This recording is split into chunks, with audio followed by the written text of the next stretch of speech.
ปะทุพิลึกแท้มานี่ปะทุปะได้แล้วเป็นไง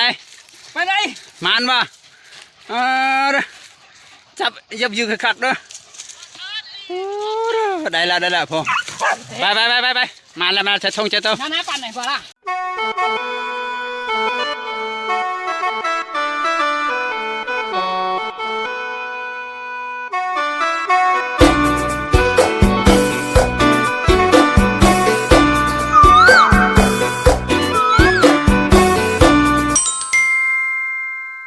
ปอ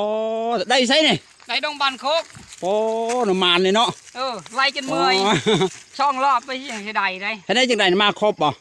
มากระทุนยิงเอาปอไปมาเผาใช่เนี่ยเผาอยู่บ้านน้อยป่ะบ้านน้อยเด้อป้าดินำมาเอาเด้อ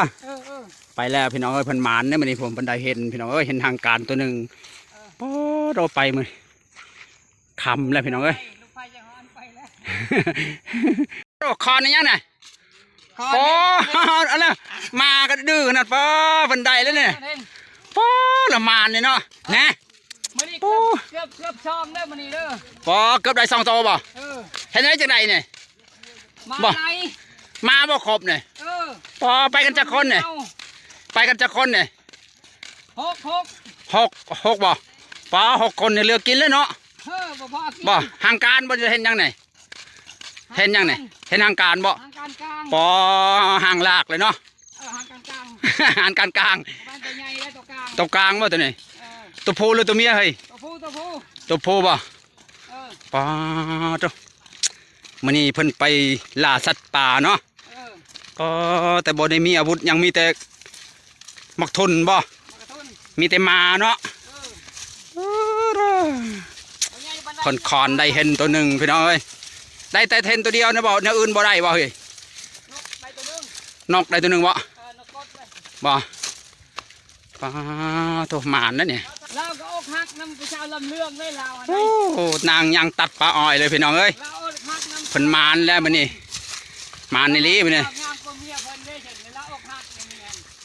โอ้ไปล่าสัตว์ทีมงานกันโอ้มากันดิ6 คนพี่น้องเอ้ยคุณ4ทางหลัง2พี่น้อง6 คน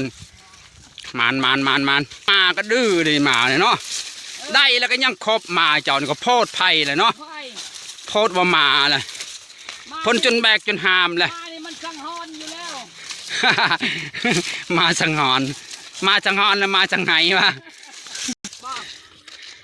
ปูก็บ่ขึ้นเนี่ยบ่จังหน่อยฮะปูก็บ่ขึ้นเนี่ยบ่จังหน่อยอย่าเฮ็ดทันปูยังไผ่เป็ดปูน่าลุงกิ้งปะนะบอลมันมีหน้ามันเนาะใหญ่เติบเลยชนเดียกับแม่ชื่อเนาะเป็นตัวมีเนาะตัวมีอะไร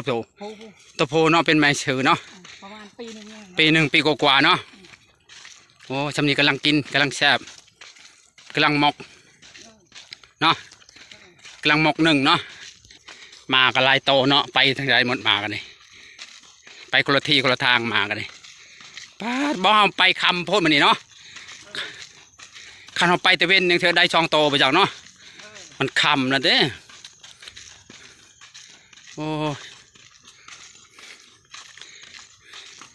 ขักได้2 โตโหคักแล้วมันนี่หามแล้วได้หาบแล้วเนาะ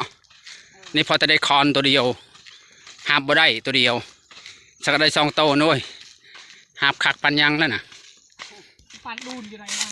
เจ้าใหญ่กว่าตัวนี้เนาะตอนนั้นเนาะ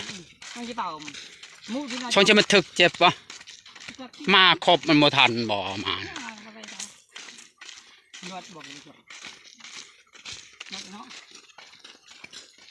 นั่นรถบ่รถไฟจิบถิ่มนะฮะ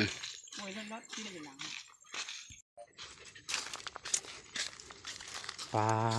วมานเละเพิ่นมาเนี่ยมานคักมันแน่เลยเนาะไปเผาอยู่ใช่เนี่ย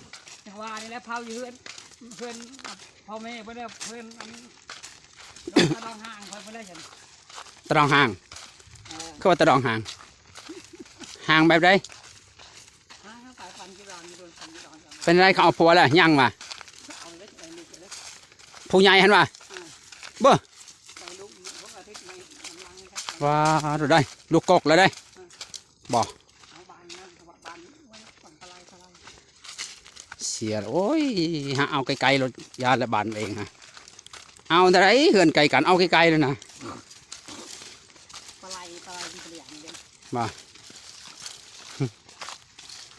อาเราไปแจกเยอะแล้วเป็นหลายปีอะไรปีเยอะ ไผไปขอ ไม่เคยอายุเป็นหัวเป็นตัวเดิม บ่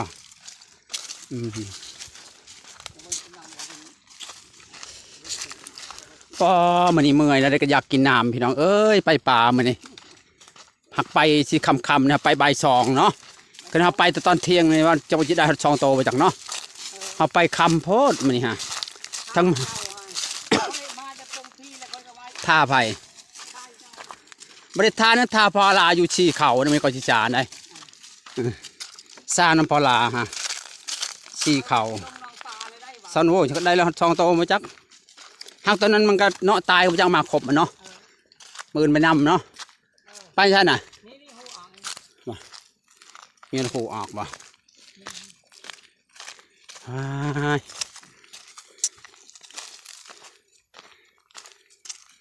นำชัดปลามันนี่พี่น้องเอ้ยมันนี่ได้กินอาหารปลามันนี่ฮะใช่ทางเอาเฮ้ย เขาตัวไหนที่เขาดีกัน เดี๋ยวเอาขี่รถไปเอาอยู่พุ่นเด้อ เขาไม่ได้ อืม